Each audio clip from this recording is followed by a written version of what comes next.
Good morning, everyone. Thank you for joining us here at the Keough School of Global Affairs. We are the first new school at Notre Dame in almost a century. So we're happy to have our new Washington, D.C. office. This is our second public policy forum since we opened our doors, so thank you very much for being part of it. My name is Maura Policelli, and I'm the Executive Director of the Washington, D.C. program for the Keough School. So thank you for being here. So we are very fortunate today to have an esteemed group of panelists to talk about a very important issue that many of you work on, which is, of course, the status of democracy in the world. And I wanted to, just so you know who you are among, I just wanted to mention some of the organizations represented here.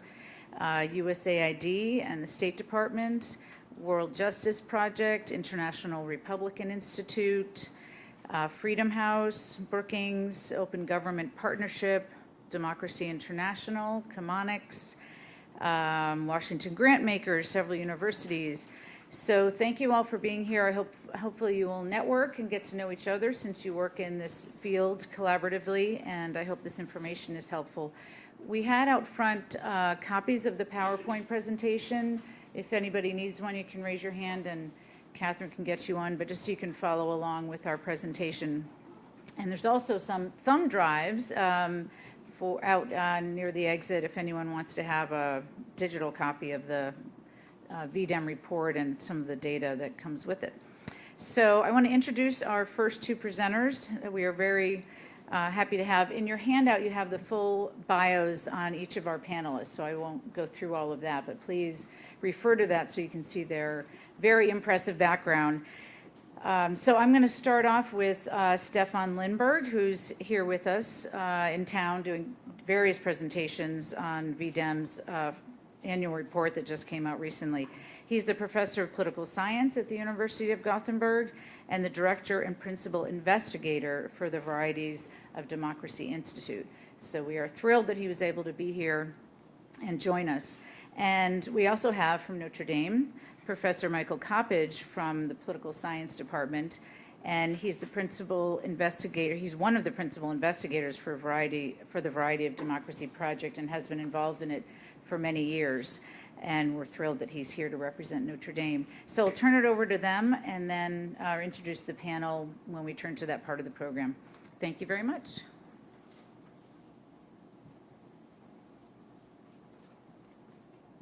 Okay, thank you very much, Maura, for the introduction, and thanks to the Keough School for hosting and sponsoring and organizing this event. I also want to thank Carlos Lozada, who's going to be moderating this, and Tom Carruthers and Nicole Bivens-Sadaka for preparing some insightful comments, and for Stefan for working this event into a day that also has two meetings with the World Bank and meetings with USAID, and especially for leading the team that in Gothenburg that put together this V-Dem annual democracy report. My job here is to fill in some of the background on what V-Dem is, how we put together these data, and what is distinctive about the way that V-Dem measures democracy. And then I'm going to hand it over to Stefan, who's going to talk about some of the highlights of the reports. And if there's time, then I'll share some other trends from the report and from the next release of data. What is distinctive about Varieties of Democracy data? First, I'm curious, show of hands, how many of you already are somewhat familiar with Varieties of Democracy and its data? This side of the room, but not so much on this side. Okay, interesting pattern. Yeah, you should have raised your hand, Stefan. Okay, so one thing that's distinctive is that we try to capture multiple dimensions of democracy. Instead of just measuring electoral democracy or liberal democracy, we also recognize that there are other philosophical traditions like egalitarian democracy, which is kind of like social democracy, or participatory democracy, or deliberative democracy. And so we do measure electoral democracy, and we think that that is essential and core and fundamental to anything that deserves to be called democracy. But we say that sometimes you can combine electoral democracy with these other properties of democracy to measure different varieties of democracy. The second thing is distinctive is that we break down each general concept into hundreds of specific and more easily measured concepts of, that are relevant for democracy. This is just a little tree diagram that shows just one small piece of the conceptual scheme that we work with. Looks like we probably can't see all of that, but liberal democracy is one of the 5 types, and then within it is electoral democracy, and then we break down electoral democracy into a series of components, and each of those components is broken down into subcomponents, and sometimes we disaggregate even more. So this is a disaggregated principle that makes it easier to measure what would otherwise be a hard to pin down amorphous concept. And this makes it possible for us to measure a really comprehensive set of concepts of almost everything that people think about when they think about democracy, and I'm not going to read that list. A third aspect of our approach is that it taps the expertise of more than 3,200 experts in 180 countries around the world. So to a real extent, this project has people from countries rating their own countries.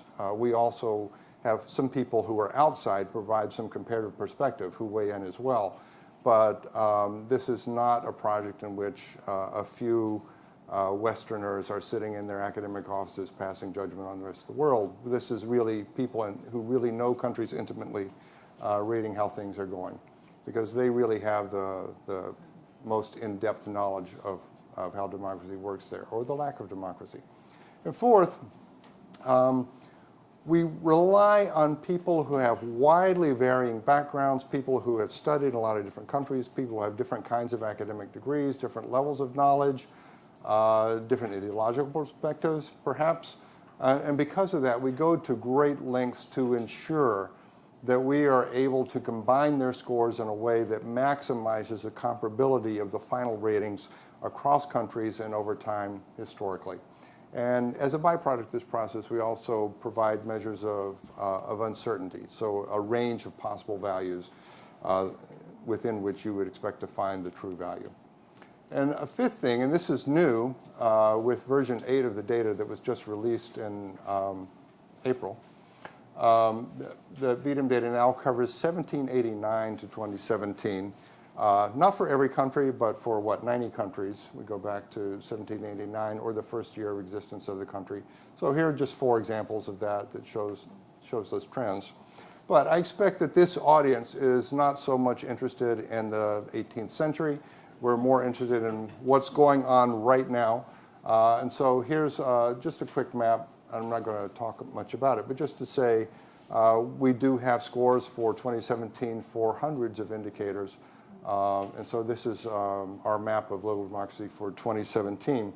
And while we're setting up for Staffan to jump in and present some of the really interesting highlights from this democracy report, I'll put up this slide to thank our funders who have generously made this project possible. Thank you, Michael. Since I'm a Mac user, he will also help me bring up my presentation. So the annual democracy report, some highlights. This is 96 pages, okay? And I have 10 minutes. So there we go. It will be fun. Oh, thank you. All right. So highlights from the annual democracy report. Democracy for all, because democracy is supposed to be ruled by the people. So people matters, right? So a big portion of this report looks at different perspectives of how much people actually enjoy democracy across the world. And here is one example. So on the left-hand side here, you have a graph with the sort of regular country averages. Okay, the global trend in the world from 1972 to 2017 with a slight dip, but well within confidence intervals. That's the black line. Then you have Western Europe and North America on the top there, and then Latin America, the green line, and so on. And you see some slight dips, especially Western Europe and Latin America. The right-hand figure weighs this. So in the left one, Seychelles counts as much as the United States and India, right? On the right-hand side, we take the population perspective. So we weigh the country averages by the size of population. And then you can see that the downward trends are much more pronounced. So in 2017, 2.5 billion people live in countries experiencing autocratization or democratic backsliding. That's a third of the world population.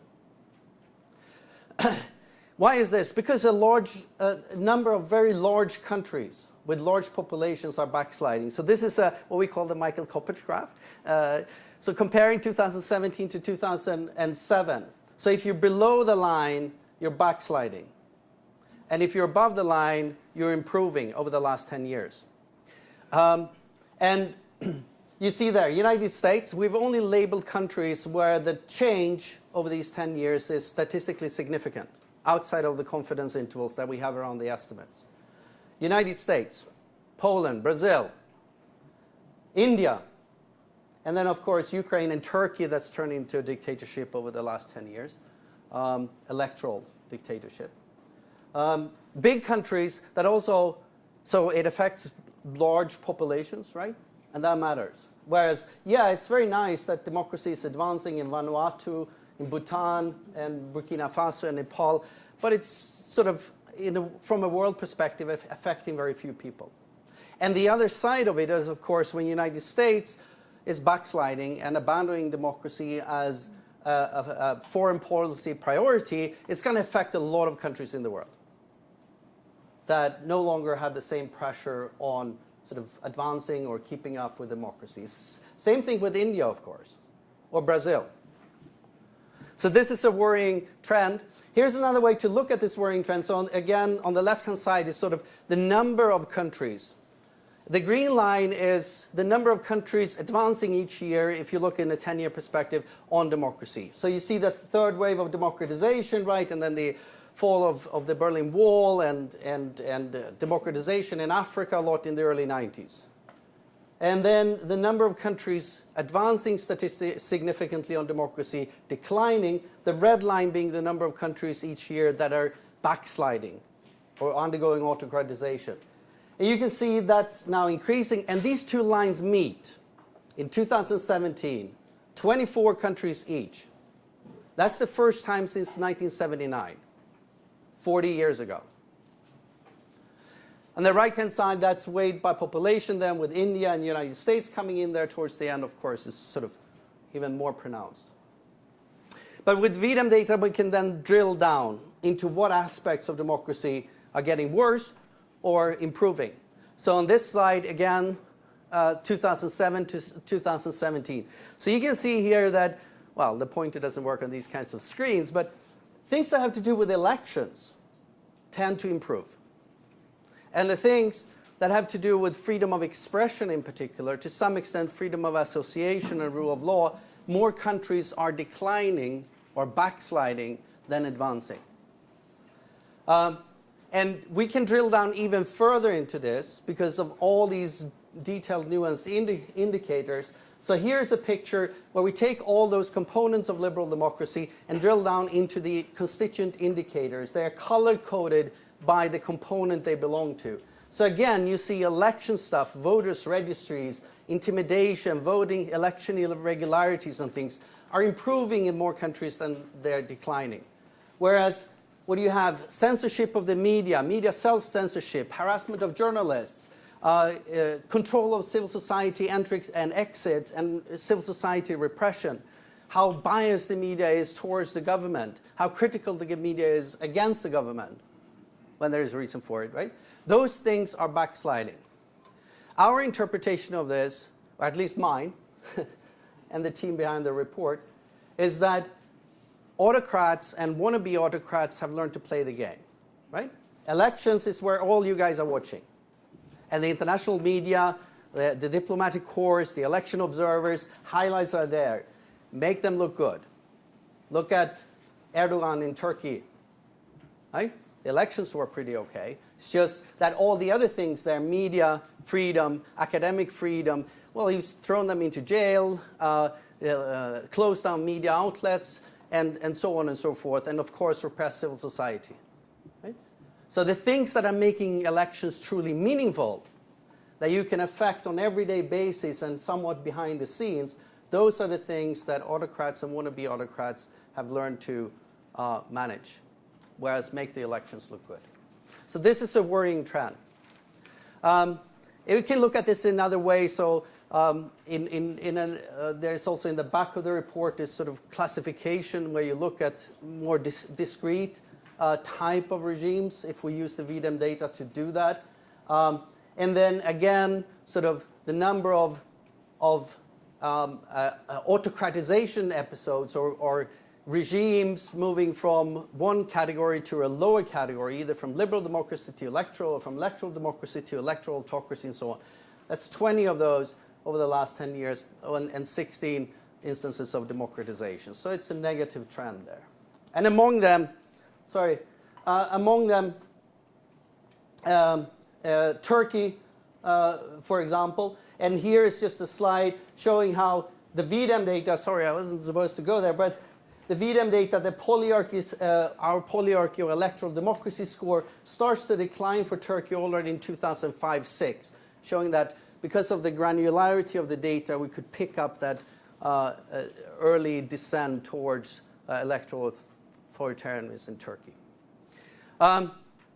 Just one slide on this with the inclusion aspect of democracy that the second part of the report goes into. So we have these measures in V-Dem on power distribution by gender, social groups, that's ethnic groups or religious groups or whatever is relevant in that country, and power distribution by socioeconomic groups.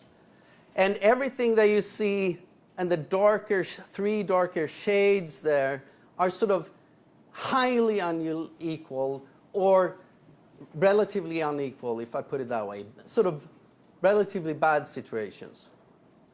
And only the top two are sort of somewhat okay, equal distribution of power, somewhat okay. And that's only 15% of the population when it comes to gender and socioeconomic position, rich and poor. And on the latter, the report also has this graph showing over time, especially if you weigh this by population, socioeconomic power distribution by socioeconomic groups have declined constantly since the 1970s. Rich getting more power and poor getting less. Not only in this country, of course, but globally. So we think that's a worrying trend in terms of commitment to democracy and legitimacy for democracy.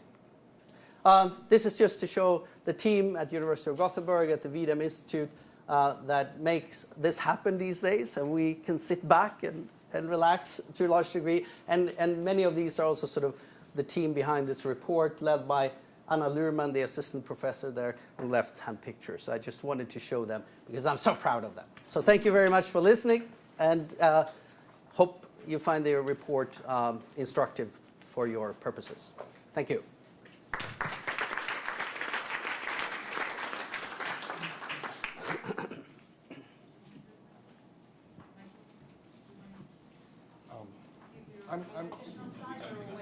I'm not going to speak more, but I'm going to switch them. Yeah.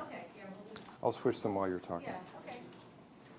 There's some additional slides that Michael prepared that might fit in well to the discussion, so we'll get those teed up. But in the meantime, let me introduce my other guests, our esteemed panelists. I'll also mention there are a few additional seats on this side of the room for those of you in the back who may not have a good view. Anyway, feel free to move around if you'd like. So we are very pleased to have some additional individuals to join the conversation. This is my beautiful family that keeps coming up. It's my screensaver. It's my nieces and nephews and brothers. So I was afraid my screensaver would become the backdrop, but there they are. But we'll show slides instead. So we have Carlos Lozada, who will be our moderator today.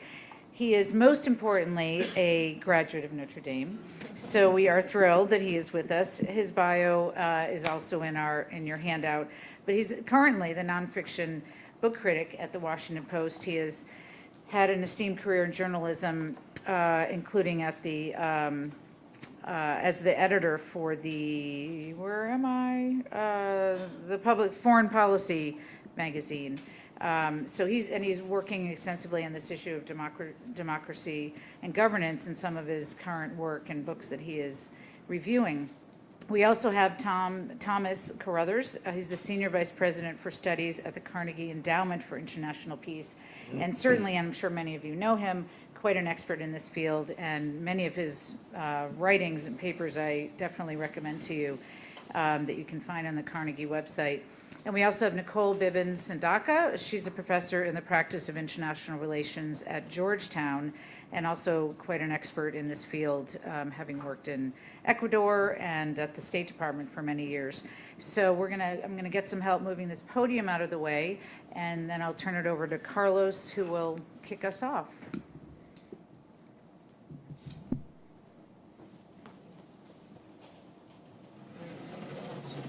Thank you, Maura.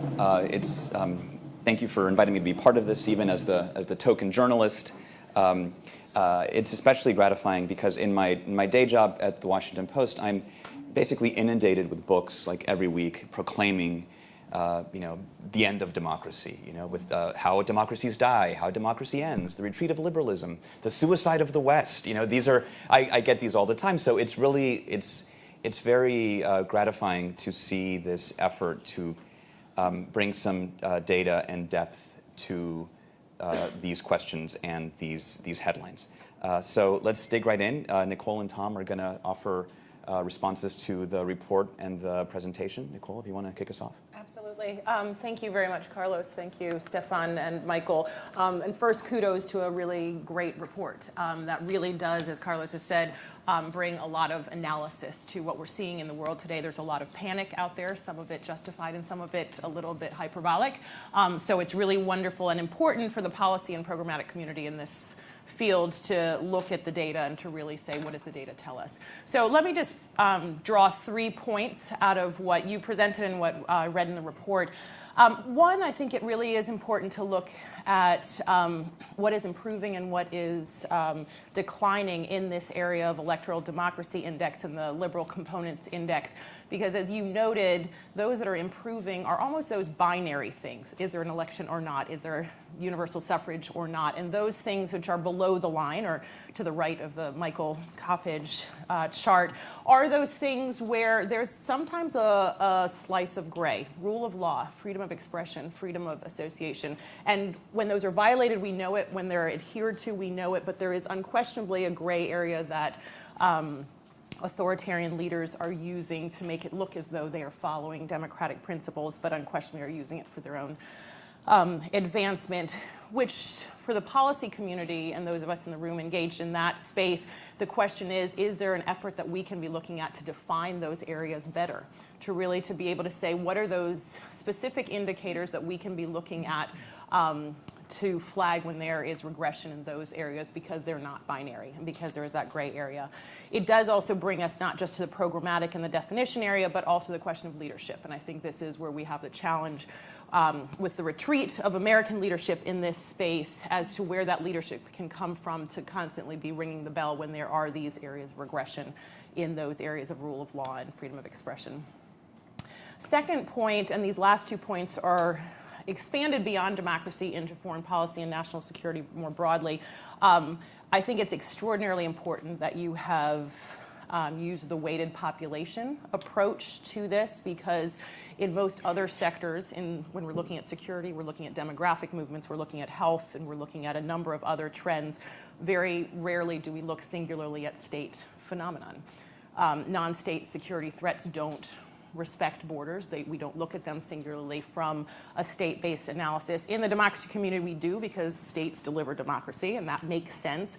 But when, as you've said, a third of the world does not live under the protection of democratic freedoms or democratic institutions, we have to then look at that more closely because as we look at these other trends which are non-state-based, and again, as I said, security non-state actors that are looking to exploit subsets of states, it's important that we are able to extrapolate where those security threats or where those other demographic threats can be more poignant, not on a state basis, but on a sectoral level within societies.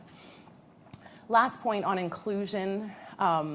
I do think an important element, both of the exclusion of women and the exclusion of the poor or socioeconomic groups, is important. There's a lot of writing in the broader poverty alleviation community about the linkage between poverty alleviation and the mobilization of the poor and socially disadvantaged based on their ability to access justice and access the institutions of democratic societies. And so this offers yet another reaffirmation that the linkage, not just for the democracy community, but outside of the democracy community, again, into the poverty alleviation work, as well as into the security sector, gives us a specific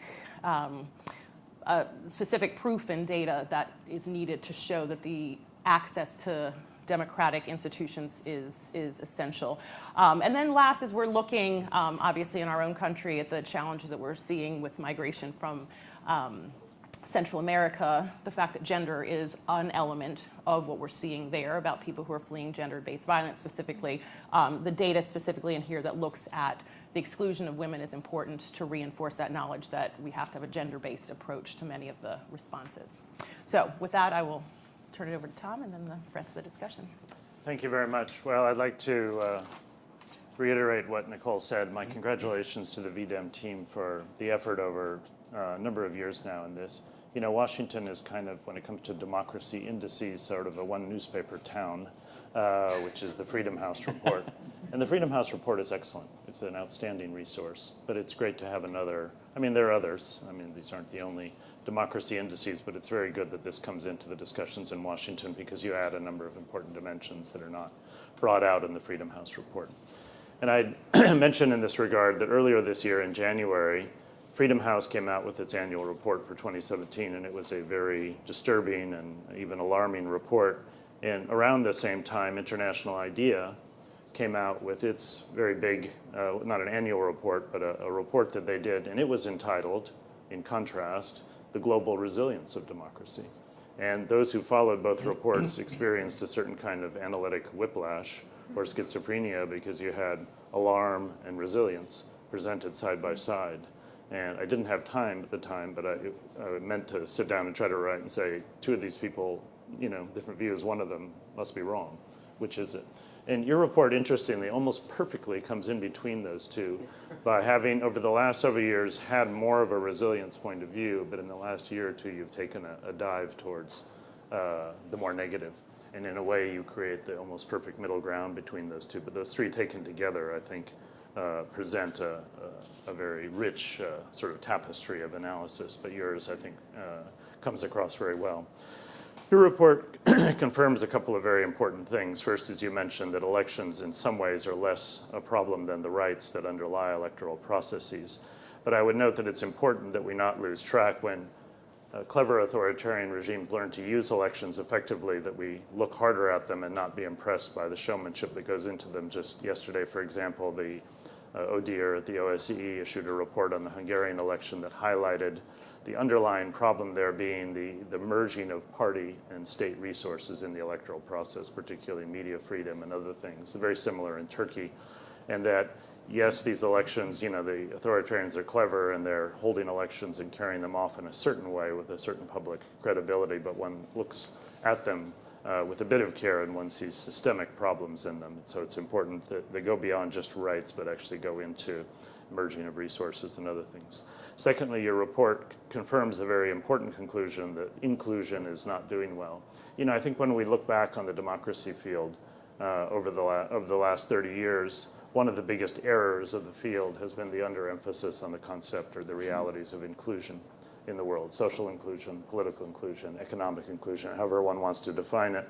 I've watched the donor world in the last 5 to 7 years do a sudden trying to catch up, where these days it's hard to go through a day at a funding agency without the word inclusion being constantly brought up in meetings. And suddenly it's the concept of the day, but we're very, very late to that game, and we're realizing now how fundamental inclusion was to the health of democracy and how much we underemphasized it. One thing your report does very nicely that I haven't seen elsewhere so vividly is the progress in women's political representation in the last 30 years. It's a very impressive chart. There's a a cresting of the chart in the last year or two. But it's a really remarkable story, and one that I think it's underemphasized. As we look for signs of progress or for hopeful achievements, and people say, well, what have you accomplished with all this work? Women's political representation is an area of fundamental importance that's really experienced encouraging progress. I would encourage people to look at that.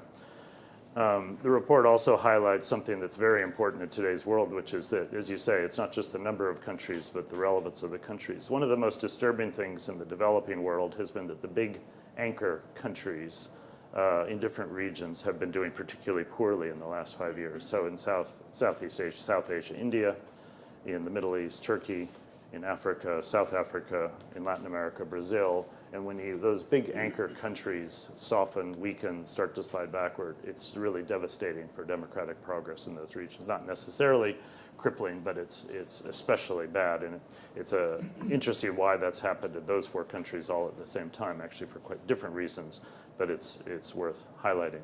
Let me just finish by saying there are a few surprises if you sort of think, well, what's different in their view than the view of other indices. On the chart where you just list countries in order, this chart here, which is fun to look at and sort of gets a good like trivia game if you're into democracy stuff. It's kind of like a World Cup of democracy. If you put Turkey up against Egypt, who comes out ahead in your chart? Egypt, not Turkey. Surprising. If you put Nigeria against India, who comes up ahead? Nigeria. If you put Costa Rica and Finland, 2 top performers, Costa Rica comes ahead of Finland. Very, very interesting. Guyana and Mexico. Guyana comes out ahead. Slovakia and the United States. Slovakia comes out ahead. And then lastly, Brazil and Poland. Hard comparison, but Poland comes out ahead. So I'm just trying to get you read it, think about it. What are the dimensions that they're getting at? How complex is this topic? But V-Dem has done irreplaceable work in bringing out these subtleties and complexities and richness, and I congratulate you for that. So I have some questions and ideas that we can use to sort of prompt a discussion, and then we'll have time for questions from the audience as well. But I just wanted to check first if Stefan or Michael, if you wanted to respond to any of the points that Nicole or Tom raised, or we can just go straight into it. So, So yes, you want to. Thank you. But There's a veneer of politeness. yes. Here's the chart that Tom was calling attention to about women's political empowerment. All right. So one of the I'll sort of exercise the moderator's prerogative and just make it about me. I'm thinking about sort of the journalism is about storytelling. I'm thinking about the stories we tell ourselves about threats to democracy, right? And historically, it's been about generals and the military, that's still obviously the case in some places. My formative experience was growing up in Peru was the election of Alberto Fujimori, who came to power democratically. But then, in April '92, it changed. Like there was a moment when that government took on authoritarian tendencies. What this report seems to be suggesting is that it's not really a moment anymore, right? That it's a gradual process. And so the story that we tell ourselves about how democracy erodes or is threatened has to change. What should our new story be? So I think in extension of this report, we also, Anna Luhrmann and myself, worked on analyzing these autocratization periods, especially from the ones we call electoral democracies or liberal, and going back, and compared with the earlier periods we went through, the 1920s and 30s, and then the 1960s and 70s. And it's really striking in that comparison that what used to happen is, like you say, you used to have the generals or some palace coup or radical change that went fairly quickly. And often by sort of unconstitutional means, if you like. Whereas this period is characterized by 2 things, and one is that it's going much, much slower. The pace is much, much slower in comparison. And the second is that almost all of them are characterized by leaders coming into power by constitutional means and not even changing the constitutions much, but working within the legal framework, undermining democracy. So it's much more sort of legal and therefore hard to pinpoint and pin down. And it goes much, much slower. I think the examples Tom also brought up with, Hungary and Turkey, and these are examples of that. Can I just add a point on that? I think I agree with everything that Stefan said, and maybe I'm thinking about this as a German American after the historic loss yesterday. But the takeaway is that I know my husband's Argentine. It's a bad day in our family. It is that with all of these, there has to be due diligence constantly, right? And we have seen some very historic moments where there's massive change, but we're also seeing slow erosion and slow progress, and it's in one or the other direction. And we constantly have to realize that there is no resting on your laurels, but that there's a constant, and I think in this country as well, that there's a constant diligence that has to be followed. And I think we're recognizing also that it's not simply the legal and the institutional, but also the values that underpin it. And I think that's the challenging part, is how do you stay focused on the values part, meaning honoring and cultivating the liberal values as well as the institutions and the laws that go with it. I would just add, kind of in sync with what Stefan was saying, that there is sort of a new pattern of backsliding. And it's not that this has completely replaced the way that democracies used to die, because military coups still happen. There was one in Mali, there was another one in Thailand. That still happens, but there's a new kind of practice that is slower and more subtle, in which there are elected strongmen who take power, and then they increasingly concentrate power in their hands. And this affects certain countries, especially like Venezuela was the perfect quintessential example of this. And then there were other countries that kind of followed Chavez's playbook for doing this, in which you win an election, and then you summon a constituent assembly. And the purpose of the Constituent Assembly is not so much to rewrite the Constitution, although they do that, but to sideline the elected parliament, and then to concentrate, to sideline the courts, to sideline other authorities, concentrate power in the executive, and then gradually undermine freedom of the press, judicial independence, and other things to make it possible to have basically authoritarian rule. And that's something new that we didn't really see before.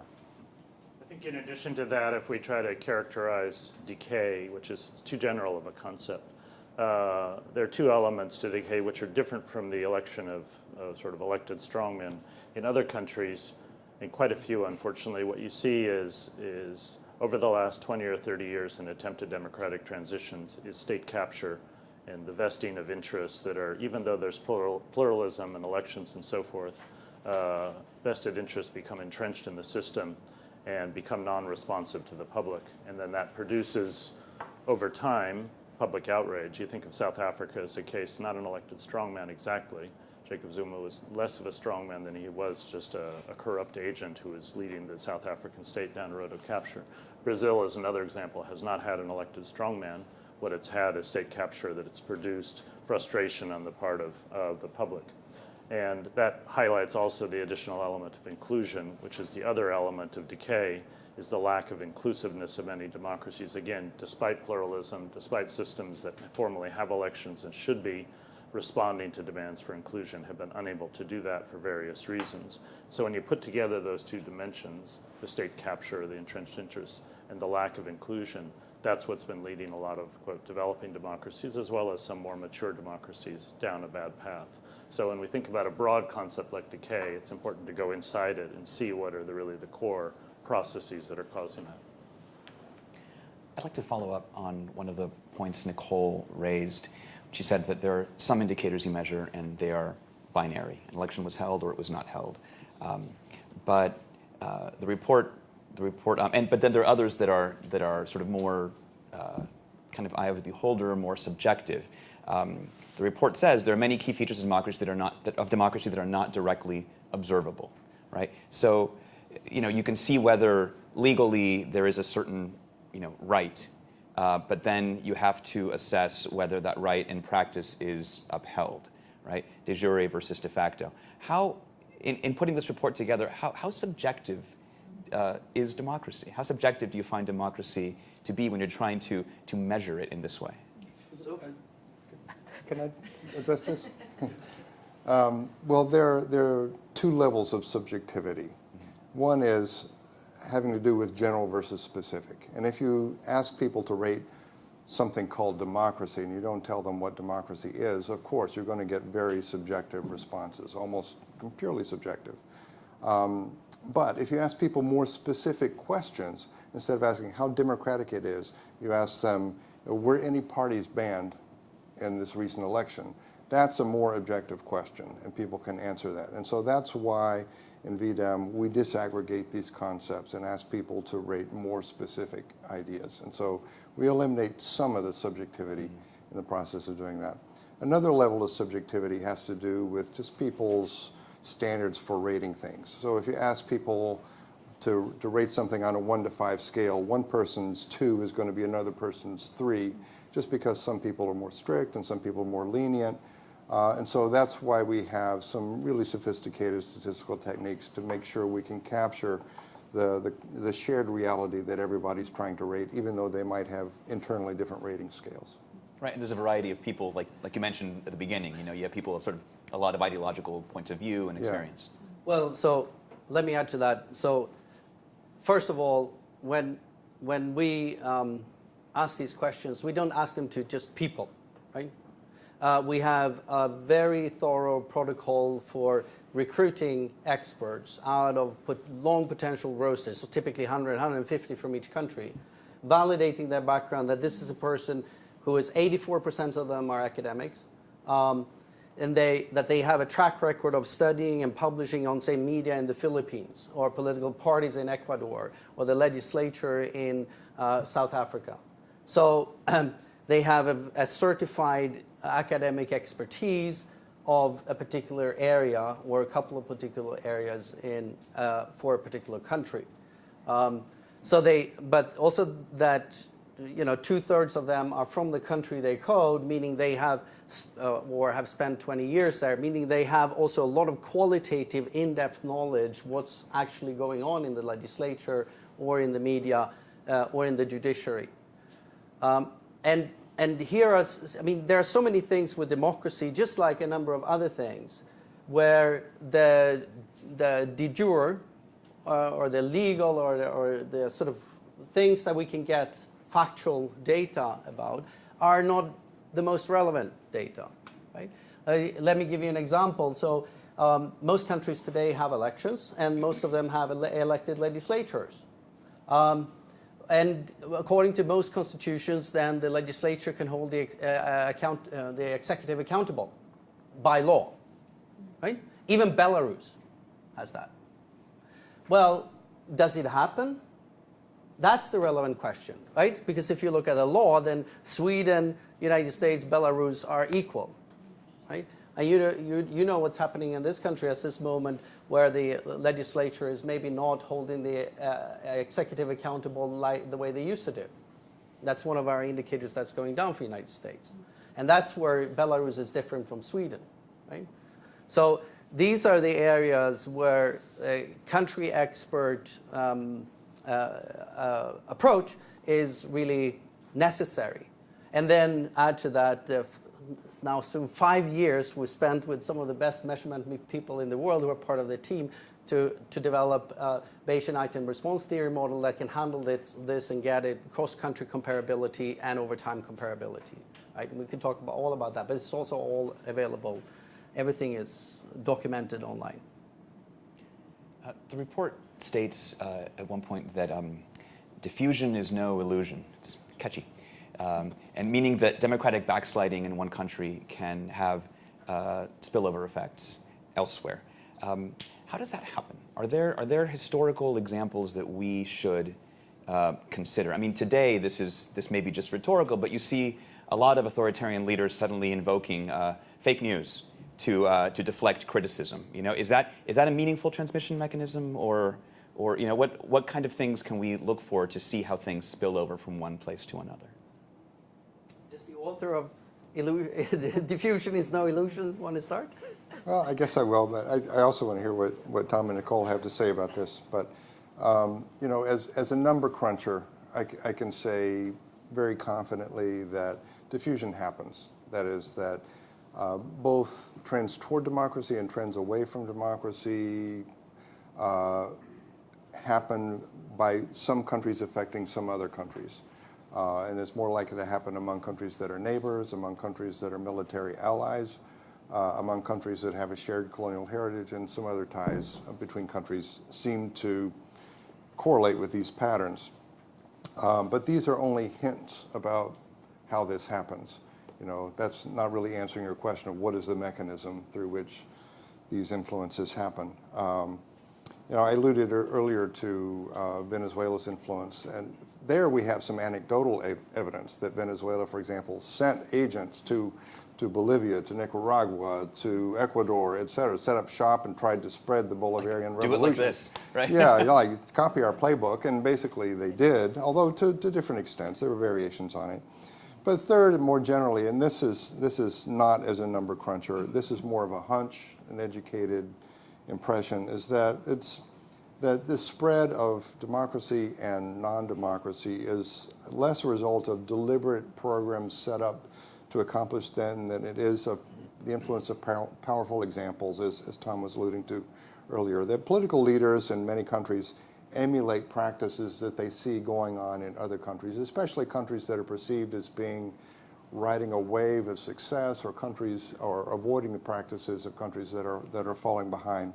And so it makes a difference when a powerful country, for example, if the United States is perceived to be no longer a champion of democracy, then I think that there's a real danger that gives a green light to autocrats in other countries who think that they can probably get away with some things now that they couldn't do before. Again, that's my impression. Yeah, that's just right. I mean, I think we have two traditional, or at least in the last 10 years, categories of negative diffusion, which is the actual actions by certain authoritarian regimes to undercut democratic tendencies in neighbors or other countries. And that's become a well-known, or sort of a field of study these days. Autocracy promotion has its, I would say, problems as a field of study because it's complex and in some ways a little bit overstated, but it's real. Secondly, you have the negative example, which is very powerful. You just look at the example of Orban in Central Europe and how other Central European leaders feed on that example in different ways. But now we have to unfortunately add a third category, which is the emboldenment of non-democratic leaders coming from the United States. Unfortunately, now we have the United States actually generating negative diffusion in the actions of President Trump to embrace or to be friendly to leaders who are doing bad things. And it unfortunately happens especially in countries that have close relationships with the United States, not necessarily allies, but are in this traditional circle of U.S. influence. So we think of Egypt, which really took a strong crackdown after Trump came into power and has been an especially negative run in the last year and a half. The Philippines, which is getting negative emboldenment from Trump. The president recently had a long phone call with Viktor Orban in Hungary right after the election, and I'm sure it was a very friendly phone call. And Turkey has been relatively emboldened by knowing the United States is not going to push hard on this issue. So we unfortunately have to add a third category of negative diffusion, which is that.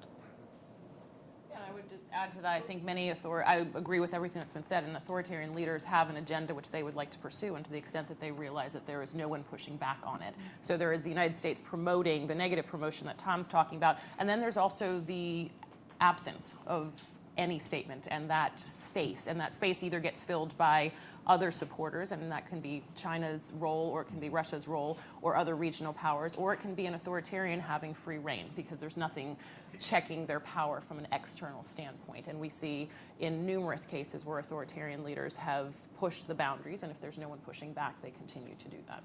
Tom, you'd written about the credibility problem of American democracy promotion efforts even before the rise of the latest election and the election of Donald Trump. So it seems that even in this brief period, right, that credibility problem is is getting worse. What happens to democracy promotion efforts when the leadership doesn't seem to be fully behind it? And what happens to recipients of, say, USAID funding when it seems that the United States, at least in terms of rhetoric and of leadership, no longer stands behind some of those efforts? Yeah, the U.S. and a number of European countries have a much bigger credibility problem than they used to. But it doesn't fundamentally undercut democracy assistance or democracy support. It requires some careful thinking about how to respond to that. So for example, obviously if, a U.S. parliamentary strengthening program goes to another country and says, we know all about this, just look at how wonderful our Congress is operating, ha ha ha, it's not going to work very well. On the other hand, if they go abroad and say, we have a lot of comparative experience, including in our own country where things aren't going very well. We've studied it. We'd like to help you assemble that experience and learn from it in different places. We'd like to, talk about our own problems and how we're trying to do it. Good democracy assistance is not about the exportation of a model. Good democracy assistance is about the use of comparative experiences and the facilitation of energy and action and ideas in that country. And so in a way, the credibility problem is forcing democracy support to, in a sense, move to the next generation and get away from old instincts of exportation of models. To the extent it doesn't do that, then it's completely undercut by the credibility of the problem. To the extent it does adapt, and a lot of democracy aid has, it can weather that storm. Now, it's difficult, and you do have an undercutting of democracy assistance that can come from the top. And so if you're carrying out an elections assistance program in a country and working really hard with the Independent Electoral Commission on lessons about how to operate effectively, you're working with nonpartisan observer groups, you can still do all that. But then if the election goes badly and your president calls that leader and says, hey, great election, that hurts. So it doesn't fundamentally undercut democracy support. The field of democracy support is not ending because the United States and Europe and other Western democracies are struggling with democracy. But it is requiring it to do better at what it does and then to look for ways to protect itself against accusations of exportation, which it shouldn't be doing, but then also to shield itself against the undercutting that come from the top. So it's tougher times, but it's not the end of times. I'll just have one more question before we open it up to questions from the audience. And I wanted to ask about migrant populations and refugee flows in the context of this report. The report notes that people living outside the number of people living outside the country of birth is rising, and those people tend to go to countries that are more, not less, democratic, which makes sense. But given the report's findings of backsliding among some of the more democratic countries, what does that say about the fate of migrant populations and their possibilities for political inclusion in the countries to which they are headed? Well, I think that, is this on? Huh? Oh, okay. Inclusion, I mean, what we show is that inclusion or issues of inclusion, because inclusion obviously is a multifaceted issue depending on the makeup of the social makeup of the country, can be a very different types of challenges. But that we can show that inclusion has been a problem for a long time and an increasing problem. And migrant populations sort of add to that, and it becomes worse for them, obviously, if inclusion, the baseline of inclusion, even of by gender or rich and poor. So many migrants, or at least the refugees, at least in the beginning, also belong to the poor, right? And sometimes to the less educated and so on. So they're sort of disadvantaged in several ways. And then you just add to that all the aspects we know. It takes time to get to know a new society and the rules and adapt and become part of it. So I think it's just adds to the more sort of worrying trend when I think it is worrying, and I agree with Tom. We have paid much too little attention to this, also in the academic literature.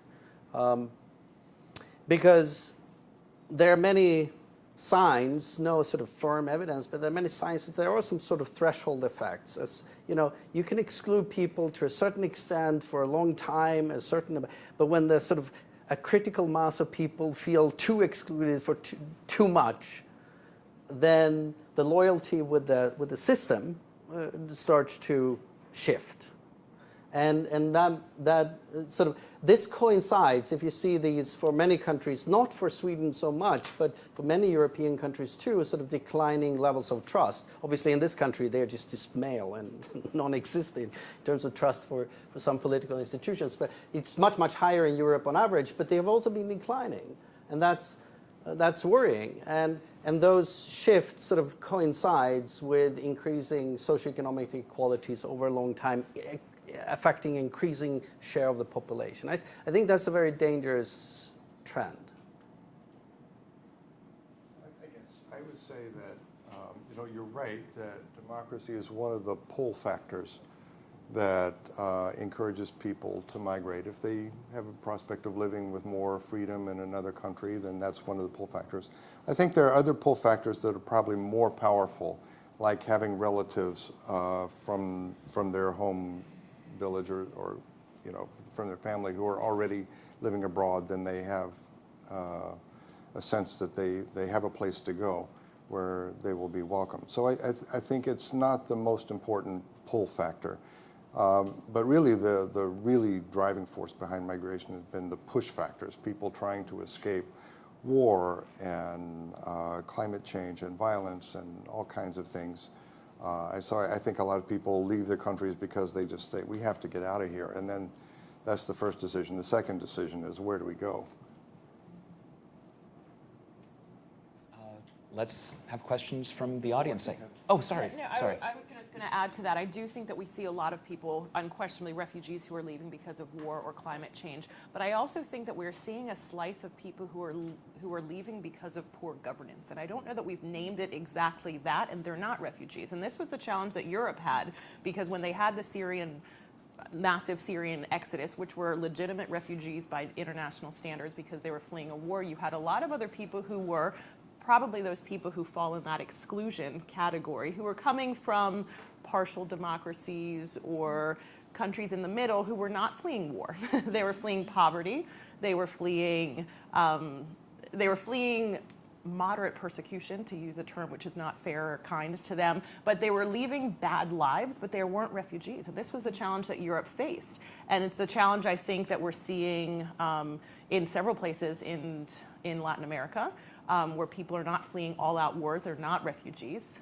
They're not people who fulfill those international standards, but they're unquestionably fleeing a lot of what's in this report. And how the international system is going to deal with those groups of people, I think, is a big question that we haven't really wrestled with fully.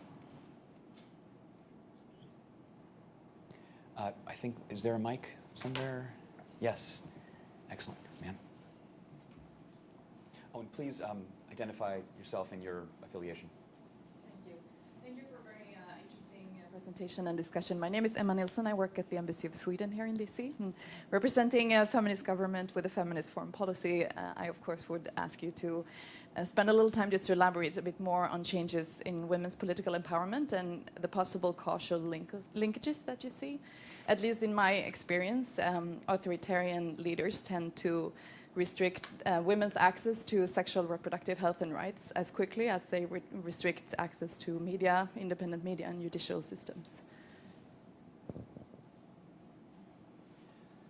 Well, so none of the analysis here in this report makes any claim of having any have an analysis about the causes and explain this remarkable development that you see, but it's also abundantly clear that democratization also tends to come with a great expansion of women's rights generally, both political but also economic and social rights. Sometimes more, sometimes less. We have a different research paper. I think it's cited in the back here, where we analyze the relationship between women's political rights and successful sequences of democratization.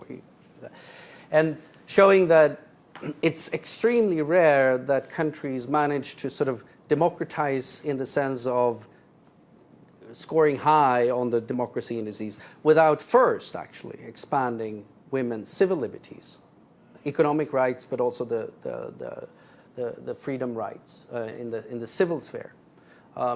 And just as a sort of anecdotal kind of example of this, you look at the Arab Spring. Tunisia sort of survived, and in Tunisia, women got political rights and a lot of civil rights pretty well established already in the 50s, right? And that's sort of an example at the country level of how that may look. But there's still a lot to be done in terms of research here, I think. But that's what we have for now, I think.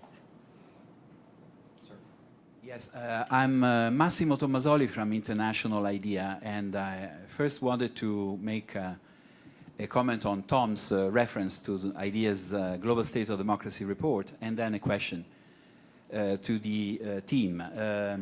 As you probably know, about 70% of the data for the Global State of Democracy Index is based on V-Dem data. So I guess that the difference in the perspective is due to the fact that you look at the same time at the 40-year period and at the 10-year period. If you look at the 40, 50 years period, you have probably an impression of the conditions for resilience. But if you focus on the last 10 years, then what the moderator said at the beginning is the prevailing image and perception. And the two things actually go hand in hand, and it depends on whether you want to focus on the historical depth of the analysis. And that is my question to the team. I've been pushing for the use of V-Dem analysis by policymakers and practitioners, especially at the UN. And that has been possible in the context of the 2030 Agenda. For example, the SDG 16 indicators do not take into account expert ratings because they are approved by member states, the official indicators, of course. So we have been proposing, together with others, through the SDG 16 data initiative, indicators that also include expert ratings, among them V-Dem.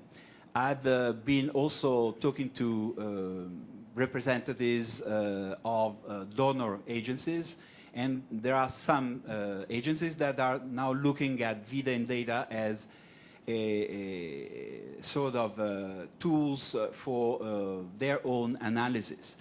But what I noticed is that what makes V-Dem data distinctive are not sufficiently exploited by these actors.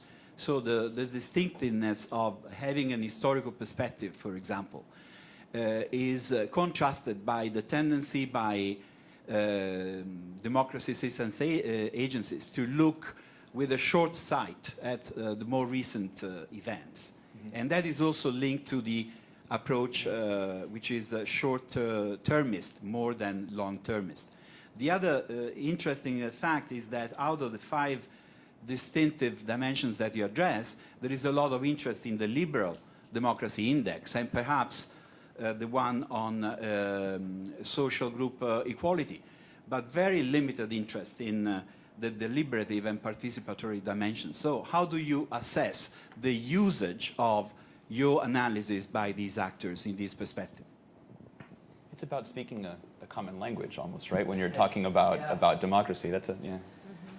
No, I mean, it's important, as you point out, to keep both the long-term and short-term perspective. And I think it's also clear when you look at the report here, and we point that out, that democracy, sort of globally speaking, democracy is still close to its top ever recorded level, right? So in that sense, we're sort of, but then we think it's worth pointing out that there are these very worrying trends, especially with these big, very influential countries that affect others. And in some instances with India, for example, it's quite a big change over the last 5-6 years, right? So it's important to pay attention to both, I think. And then sort of also another difference with the IDEA report, which I think is great, is also that here we have access to the last 2 years of data that were not included in that analysis.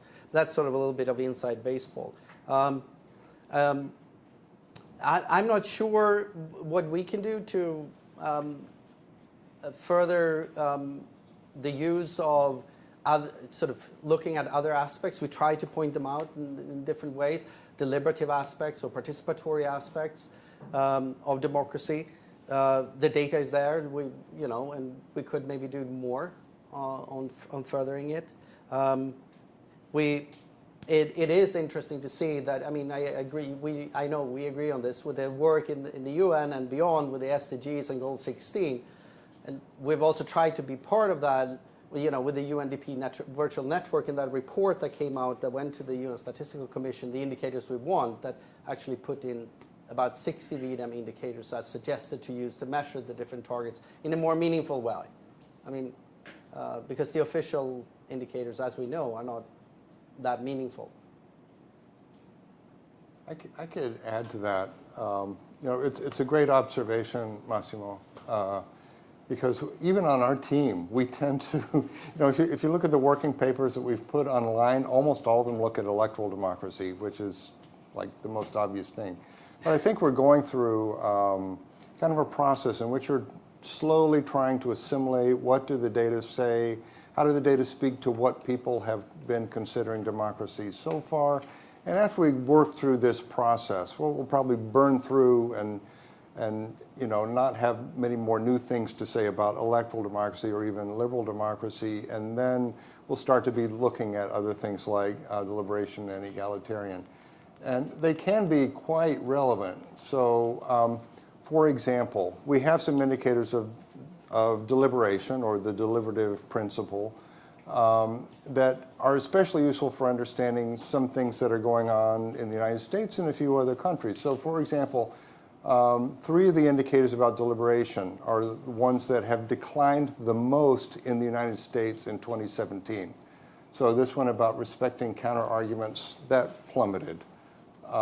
This one about the range of consultation also plummeted. And this one about politicians referring to the common good to justify their policies, that has also gone down a lot from 2016 to 2017. And so those don't show up in our indicator, in our index of liberal democracy, but they're part of the deliberation part. And so I think these are things that a lot of people are concerned about, and we have some data to confirm these things. No questions? Sir? I'm Ted Picone from Brookings. I first want to say thank you to Michael and Stefan for all this work that you've done, and it's really a treasure trove of data, and we've used it quite a bit, including trying to map the democratic trends against security trends to really try to pinpoint the correlations between democratic governance and human rights and various facets of security, whether it's crime, terrorism, and also human security, issues of economic and social empowerment, as well as women's empowerment. And it's just been very helpful to have that index in hand to make those correlations and draw some conclusions for the community of democracies and others. My question has to do with, in part, the question Massimo asked, which is on the participatory and deliberative. If you see the possibility of doing some additional work on innovations in democracy, are we seeing maybe some new things entering the debate where, because of the frustration and the gridlock that we're seeing, the ineffectiveness, I mean, the ratings of satisfaction with democracy, it's not working to deliver the results that people are looking for, and is forcing some creativity. Are you seeing some trends on that? Can you map that? Is that something in your set?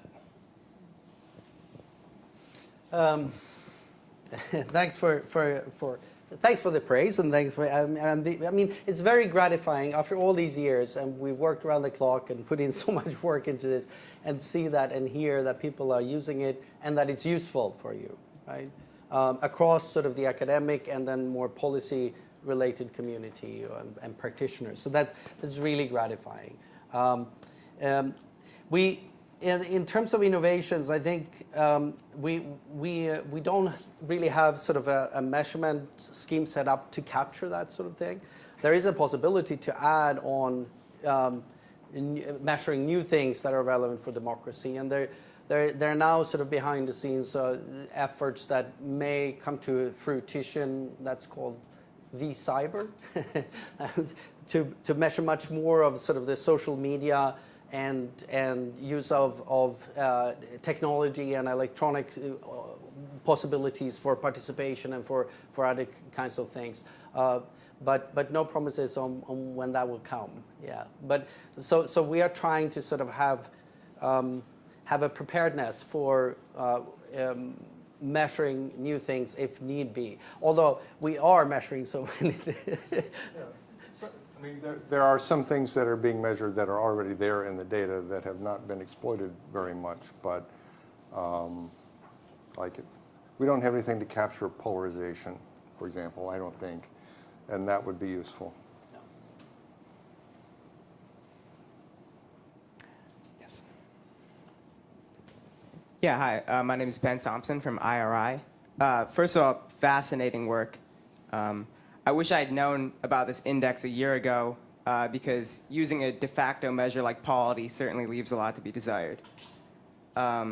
So the figure on page 10 really grabbed my attention, talking about inclusion, especially when you're talking about social groups. And this got me thinking to, Fioran had talked about ethno-linguistic fractionalization and exactly how clinically significant groups get when we start talking about language versus salient cultural identity. So I'm curious about how you guys go about operationalizing what different social groups are and how significant they are when you're actually talking about democratic inclusion. Because there's a lot of debate about this in academia as well. So how do you approach that?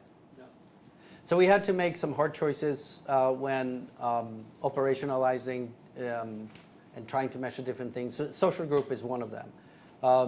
So because it varies so much within countries, across countries, and over time, what are salient social groups, whether it's language group, or ethnic groups, or religious groups, or so on. So to the experts, we have said, okay, this is measuring social groups. Whatever social groups is relevant. Here are a number of examples. It includes all these that I mentioned and some more. So take the ones that are relevant for your country in that particular period. So it's a little bit of a catch-all, which lacks in precision. The alternative would have had to, instead of having 350 questions, have something like 3,500, which wouldn't have been possible. Yeah, I'm sorry. Sir. Oh, sorry. Monica O'Hearn, Counterpart International. Good to see you. I was curious to the extent that private sector impact on democratic development is captured in the index, both on the macro level in terms of competition or at the micro level in various other sectors like party financing, campaign financing. Is that something that's captured in the indicator level, or is it something that's a bit more nuanced in the coder comments? I was just curious as to how that's approached. Stefan, you should address this since you wrote the elections questions, where we have that. Yeah, so it's not included directly. We have questions on party financing and financing of campaigns. And we also have questions that ask about whether you can post ads, political ads in media, on TV and so on. But that's sort of the extent to which we capture that that possible influence from the economic sector. Yeah, again, we're measuring a lot, but there were things that we wanted to measure that we couldn't because of, yeah, you can't do everything. We have one over there, and then you, sir. Yeah. Hello, I'm Bill Hederman from the University of Pennsylvania and Center for Strategic and International Studies. I'd like to pull back a little higher in the perspective. I still do not understand the distinction you're trying to make among the four branches of democracy. They don't strike me as being mutually exclusive. and I'd like to understand the significance of the difference of liberal democracy versus participatory, et cetera, and is there an overlap or am I missing something there? I'll take this. There's quite a bit of overlap because all of them include electoral democracy.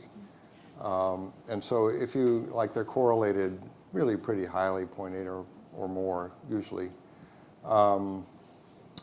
because of that overlap. But the idea is that there are different philosophical and institutional traditions of democracy. And one way to think about it is that these different traditions emerged to supplement some of the perceived deficiencies of electoral democracy. So liberal democracy says we don't want to have a tyranny of the majority where we just elect a dictator. We need some checks and balances in there to constrain the executive between elections and to guarantee some fundamental rights and liberties that can't be violated regardless of who is governing. So that adds something to electoral democracy. And participatory democracy says people have to have more opportunities to participate than just casting a vote every 2, 4, or 5 years. They have to be able to participate in social movements, civil society organizations, and maybe in direct democracy mechanisms, et cetera. So all of that's in participatory democracy. So that plus electoral democracy equals participatory democracy. And egalitarian democracy is a principle that says that there has to be some substance, some egalitarian substance that guarantees that that people have a place to live, that they have work, that they can support themselves, and therefore have enough liberty and free time to be able to participate in politics and to be treated as equal citizens. That's a different strain of democratic thinking. And then finally, there's the Habermas kind of deliberative democracy philosophy that says that governments have to earn the authority to govern by being open and listening and basically earning the right to be respected by engaging in proper behavior in the course of campaigning and making policy. And so these things are basically supplements to electoral democracy that fulfill different kinds of deficiencies. And even if you take out the electoral democracy component of each of these other things are still correlated somewhat with each other. Especially liberal and participatory, I believe, are strongly correlated. Egalitarian democracy is the one that's the least correlated with the others, but it's still about 0.5. Just add one sort of example of this. So if you think of them as conceptually distinct, and we also measure them, so we don't have the same indicators measuring any of them, so they are sort of orthogonal to each other in the sense we measure them. But they can be present in a country to a greater or lesser degree simultaneously. So Norway scores very high both on liberal and deliberative democracy, whereas I just looked at the United States, so it's fallen down to like rank 33 in the world or something on our liberal democracy score in the last year. But it's 94 on deliberative democracy in the country rank. Whereas Norway is sort of in the top on both, right? So depends. Sir. Thank you. I'm Jack Goldstone from George Mason University. I wanted to ask a quick question about freedom of expression, which we're enjoying here today. Your graph of components of liberal democracy in the United States, judging from the color coding, seems to show decline in many dimensions of freedom of expression. And in fact, in some areas, there are like 3 dots that are way below the mean on freedom of expression in the United States. And that surprises me in one respect, because we think of the US as having freedom of expression, and in a sense, there are more networks and more social media channels than ever. Of course, the content has also changed, and there are attacks on the objectivity of information. I just wanted to know a little bit more about what those freedom of expression indicators are and why they've fallen in the United States in the last decade by your measure.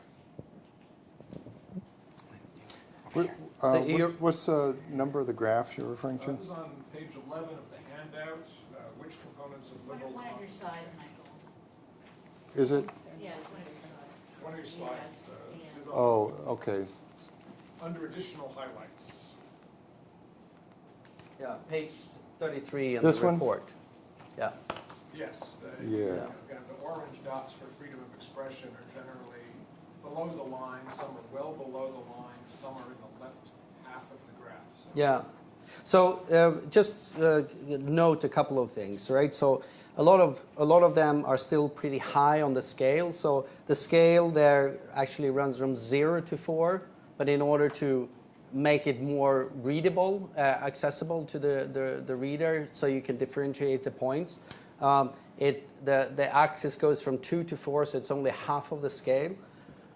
So everything is at 2.5 or above. So I mean, 3 is generally on these indicators not perfect, but relatively good, right? And then what this is showing is that a lot of the indicators that go into them, I don't remember from the top of my head exactly which dot it is, which of the indicators there, but that they have been declining somewhat in the last 10 years. And most of these movements, as Michael exemplified with some indicators, if for America, it's sort of the last 2-3 years where we see more significant changes. But yeah, you pulled up all the indicators. This includes freedom of expression and media freedom. Yeah.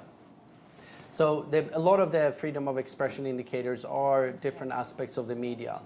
And then these general freedom of discussion for men and women in general. But it's a lot of the sort of the media self-censorship, media bias, and how critical the media is of the government and so on. So here, at the very top, at the end of the tree, in the very bottom, there's a breakout of the specific indicators of freedom of expression, and that it should also include alternative source information, which is at the top there. Those are all included, but I don't think these are the. Let's check. Yeah, I guess some of these are among the things that decline the most in this 2-year period. And I think if we can sneak in maybe one more question.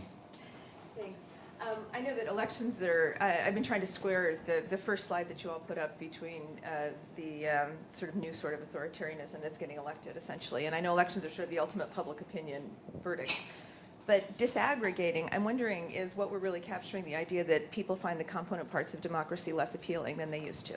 And that if you call it democracy, they're going to say, yes, we're for it. But if you call it some of these other categories that you all are measuring in some ways, they're going to say, we're not so sure we like that. When we hear fundamental things being questioned, and those of us in the field sort of spend a little bit more time getting alarmed by this stuff. But if you're a regular person voting, you know, should property owners, and this is a real question that came up at our Thanksgiving table, should property owners really be the only people allowed to vote in the United States, was a legitimate question this last Thanksgiving. And you think to yourself, we wouldn't have thought that that would have been the case. You know, some of this stuff was sort of settled doctrine. You know, 47% of the Austrians voted for the far-right candidate. In their system, that didn't translate into power, but it's a higher percentage than Trump got here. So I'm just wondering how popular democracy, or its component parts, not labeled democracy, that you all look at, actually is, including in some of the liberal democracies. Well, one thing that's kind of interesting is that, you know, when sociologists and political scientists first began doing mass public opinion polls in the 1930s and 40s, one of the things that they immediately discovered is that most people don't have very liberal values.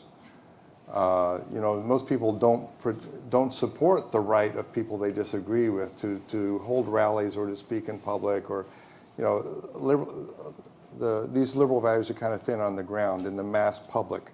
And so one of the big supports for democracy is to have elected leaders who are in tune with those values and are committed to protecting them, even though it might not be always popular with their constituents.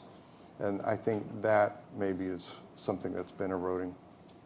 I just have to allow Stefan to ladies headed over to the USAID event to do more presentations on V-Dem. So we can certainly chat a little bit longer, but I wanted to make sure he was appropriately recognized as he makes his exit. So thank you, Stefan. Thank you. Thank you all for coming. It's a pleasure. Yes, I should remind. And I'm really sorry, I have to. Should remind everyone that we have full printed copies of the report in the lobby and flash drives as well, and it's all available on the V-Dem website. And please join me once again in thanking the authors. thank the authors and the panelists for bringing some depth and clarity to a vitally important subject.